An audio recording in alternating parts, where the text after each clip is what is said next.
माहिती आहे की सामाजिक क्षेत्रात योगदान म्हणून मागील 8 वर्ष सातत्याने मी चव्हाणसाहेबांच्या संकल्पनेतून एक उपक्रम सुरू केलेला होता वया वाटपाचा. प्रत्येक ज्या ज्या जिल्हा परिषद शाळा निवडल्या जातात तिथे प्रत्येक वर्षी जाऊन आपण वया वाटप करतो. त्याच अनुषंगाने जर बघितलात तर क्रीडा क्षेत्रामध्ये त्या पद्धतीचा एक फुटबॉलचा एक नवीन उपक्रम गेल्या वर्षी सुरू केला. त्याच्यानंतर फुटबॉलमध्ये मुलांना प्रशिक्षण मिळावं शास्त्रशुद्ध म्हणून फुटबॉलचे कोचेस हे गोव्यावरनं आणले गेले, त्यांना स्कॉलरशिप देण्यात आली. एक वेगळा प्रयत्न होता तो क्रीडा क्षेत्राशी रिलेटेड. सातत्याने सिंधुदुर्ग किंवा रत्नागिरी म्हणा किंवा कोकण म्हणून आपण जर बघितलं तर म्हणा तर आपण दरवर्षी बघतो की 10वी आणि 12वीमध्ये पूर्ण महाराष्ट्रामध्ये हा विभाग हा अव्वल असतो. आपल्या बहुतांश शाळांचे निकाल हे 100% असतात. मुलांचं टॅलेंट हे संपूर्ण महाराष्ट्रामध्ये जर आपण बघितलं तर ते कोकणात सर्वात जास्त पद्धतीने 10वी आणि 12वीमध्ये मुलांचं तुम्हाला जे गुण आहेत किंवा त्यांचे टक्केवारी आहे ही सर्वात जास्त असते. पण एक गोष्ट जर त्याच्यानंतर बघितली की ह्यातले किती मुलं कन्वर्ट होतात, पुढे जाऊन कन्वर्ट होतात. जर आपण बघितलं तर आपल्याला जर आपण एक गोष्ट जर ध्यानात आणली तर आम्ही ज्यावेळी मंत्रालयात जातो त्यावेळी आम्हाला हे कळतं की जी क्लास 1 ऑफिसर्स आहेत ते आपली कोकणातली मुलं ही पूर्वी फार होती, ही आता तेवढी नाही आहेत. किंवा ज्या कॉम्पिटिटिव्ह एक्झाम्स असतात त्या कॉम्पिटिटिव्ह एक्झाम्समध्ये कुठेतरी आमची मुलं ही मागे पडतात. टॅलेंट हा इश्यू असू शकत नाही, कदाचित त्यांना रिसोर्सेस मिळणं, त्या पद्धतीचं सिलेबस मिळणं, त्या पद्धतीची तयारी होणं हा एक विषय त्याच्यामध्ये कदाचित असू शकतो. हे सर्व या क्षेत्राशी निगडीत जेवढी मान्यवर आहेत त्यांच्याशी चर्चा केल्यानंतर या निष्कर्षापर्यंत पोचलो.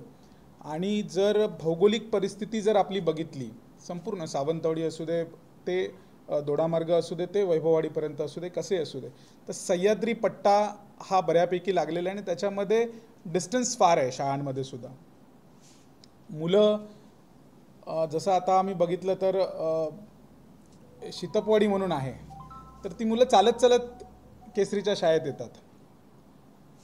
काही ठिकाणी हिरण्यकेशीतली सुद्धा मुलं तिकडची ती पण शाळेत चालत चालत आंबोलीपर्यंत येतात. म्हणजे अशा पद्धतीचं स्ट्रगल करत करत विद्यार्थी पूर्णपणे शिकतात.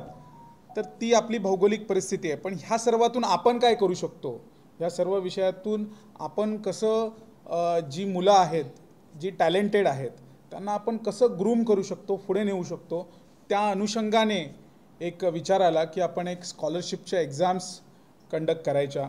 आणि तशीच आम्ही एक चांगली परीक्षा की जी फक्त एक स्कॉलरशिप एक्झाम नसून कॉम्पिटिटिव्ह एक्झाम्ससाठी जी एक एक एक प्रिपरेशन लागतं त्या अनुषंगाने त्याचं सिलेबस बनवलेला असेल, जेणेकरून आपली जी मुलं असतील ती 8वी 9वी 10वी ती मेंटली त्या हिशोबाने प्रिपेअर होतील आणि पुढे जाऊन ह्यातली जी काही टॅलेंटेड मुलं असतील त्यांना आपण पुढे ग्रूम करू शकतो, त्यांना पुश करू शकतो, जेणेकरून 70-80च्या काळात जे आपले एक मंत्रालयीन स्तरावरती किंवा अधिकारी स्तरावरती कोकणातली मुलं ही प्रामुख्याने दिसायची ती मधल्या टप्प्यामध्ये दिसत नाही आहे. तर कुठेतरी हा प्रयत्न सुरू केला तर येणाऱ्या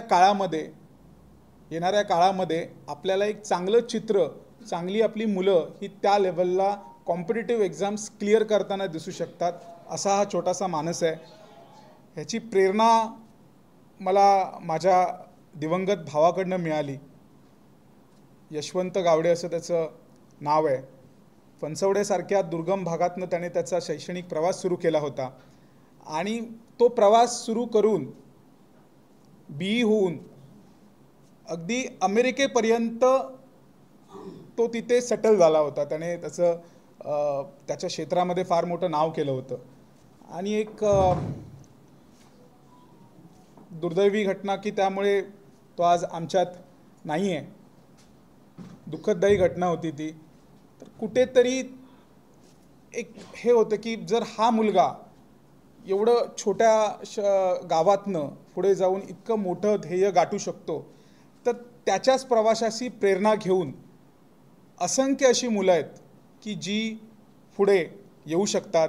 कुठल्या ना कुठल्या कारणाने ते मागे पडतात. कुठे कधीतरी आर्थिक कारण असतं, कधीतरी मी सांगितलं तसं डिस्टन्स असतं, कधी वेगवेगळी कारणं असतं ज्याच्यामुळे शिक्षण कंटिन्यू होऊ शकत नाही, किंवा गायडन्स हा एक विषय असतो. तर त्याच्यामुळे हा एक प्रयत्न आम्ही आज सुरू करतो आहे यशवंत स्कॉलरशिप स्पर्धेच्या माध्यमातून. आणि हा एक नवीन चांगला विषय ज्याच्यामध्ये विद्यार्थी हे सर्च करून ते घडवले जाऊ शकतात, ह्या पद्धतीचा एक मानस आहे. आणि माझ्याबरोबर संपूर्ण टीम आहे की ज्यांनी हे संपूर्णपणे सिलेबस पेपर्स सेट केले. ही स्पर्धा ही जी परीक्षा आहे ही आता आम्ही लॉन्च करत आहोत. विद्यार्थी जे आहेत हे शालेय दशेपासून ह्या परीक्षांमध्ये पार्टिसिपेट करू शकतात. पार्टिसिपेट करून ह्यातून जे चांगलं टॅलेंट आहे त्याला नर्चर करून हे आम्ही फक्त त्यांना म्हणजे पुरस्कार देण्यापुरती मर्यादित न ठेवता त्यांच्यावरती प्रॉपरली त्यांना एक गायडन्स देऊन आपण कसं काय त्यांना पुश करू शकतो.